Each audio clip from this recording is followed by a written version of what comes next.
What's up, guys? Raging Amish here. I've been getting requests to do the maps, and I'm not one to deny a request, so here you guys go. Whether you're referred to here by link in one of my future map reviews, or you're catching it right as it comes out, this is the example of what's to come. I'm using Rust as the first review because, as I'm sure you all know, this map is tiny, and thus simpler.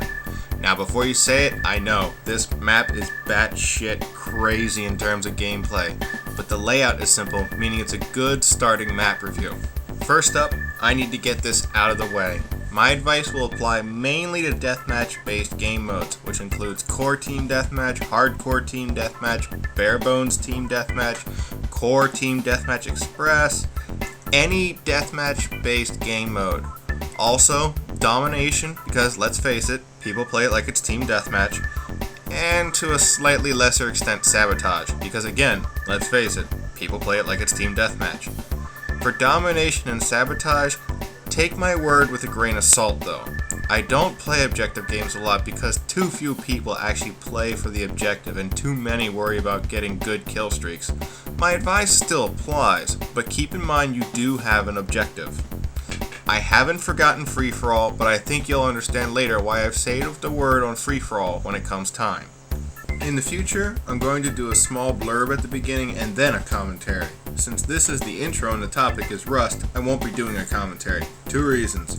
Rust almost never pops up on the loop for free-for-all or team deathmatch, and when it does, it almost always gets skipped. 2, I've been trying to get footage now for 3 days, and frankly, I just wanted to make the video rather than wait. With that said, let's take a look at Rust. This probably isn't a revelation. Rust is insane in terms of pace. It's tiny, so you're going to be in the heat of action almost all the time. Here's a look at the map. It splits into 5 sections, 4 quarters, and the rig in the center. In no particular order, there's the quarter with the big oil tanks.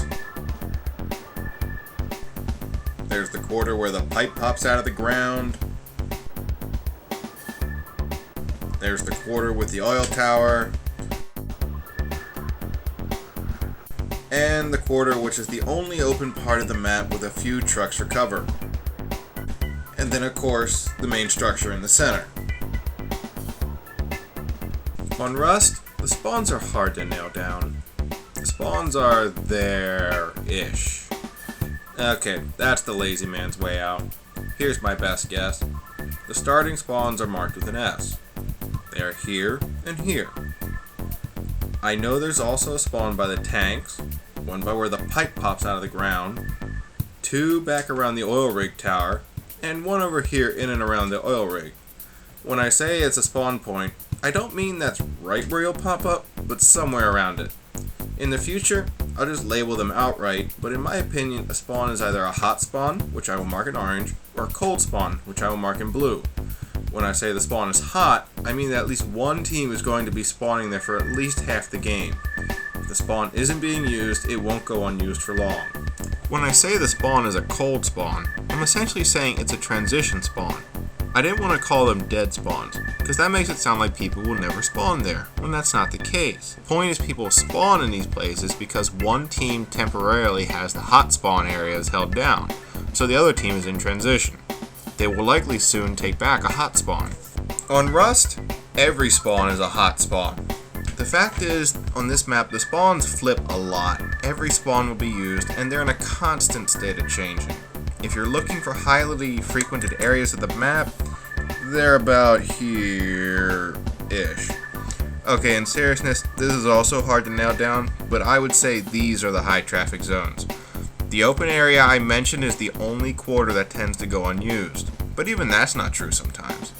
I've seen games on this map where people kept going out there because the spawns got messed up. Since I don't have a commentary, I'm going to try to give you a few tips on this map for spots that tend to give me a little luck. Speaking of which, my girlfriend Lucky Charms has been kind enough to oblige and help me show you the maps. Say hi, sweetie. Okay, sweetie's a little cranky today. She's gonna kick my ass when she sees that bit. There's a few places you should avoid. First is going over to the corner oil tower, and I mean on top. You're in the great wide open both on your way over there and when you're on the tower. Once someone knows you've made it up there, you tend to be an explosive magnet. Second, there's a little pipe you can crawl up into. I'd say don't go in there. Again, once someone knows you're in there, you're an easy kill with explosives. Last is I'd say don't go into this part of the map. It's very open and your target practice out here. Try to stick to what little cover there is over here when you can. Here's a few tricks for you to try. First, there's the high vantage point on the tower that can only be reached by this long ladder. It's a danger to go up there, as you're easy pickings to the entire map while on the ladder. But if you make it up there, you have a great vantage point. You can see most of the map and people will have a hard time getting a clean shot at you. If you're trying to pry someone out of there, the best tool is a well-placed Semtex or some type of launcher. Second, and I have no idea why, this spot over here by the tanks tends to yield good results for me. I think it's because you can see over half the map, so the enemy will not spawn anywhere near you, and thus has to go around the structure to get to you, meaning you have to jump on them. Maybe this spot's just me, but I swear to you slowing down my pace and just picking a spot on this map works, and this is the spot I tend to choose. Third, there's a little ladder here that few people know about. You don't have to take that giant vent or the pipe structure to get up on the oil rig. You can take this ladder to get up there safely. You just have to jump first to reach it. The second level is a good vantage point, and this is the way I'd recommend for getting up there. That's all I got for Rust, but before you go, I wanted to mention that I didn't forget free-for-all, but need you to take what I say with a huge spoon of salt. Free-for-all has what I've heard referred to as a hot spawn system. What this means is if the action is, say, here, and you die here, you're going to spawn somewhere like here rather than way on the other side of the map. That's how free-for-all keeps the pace of action higher. This means free-for-all is a bit more scrappy in close quarters than in team deathmatch. So while the advice I give will overall be applicable, not everything I say will apply. This will include information about spawns and obvious hotspots. The spawns and hotspots transition differently, but overall the ideas are the same.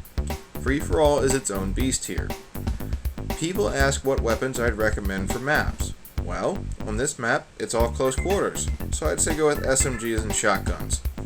This is actually the best map for akimboed SMGs, since people are going to pop up all the time in the range akimboed SMGs can handle. So go nuts! One last thing about the accuracy of my information.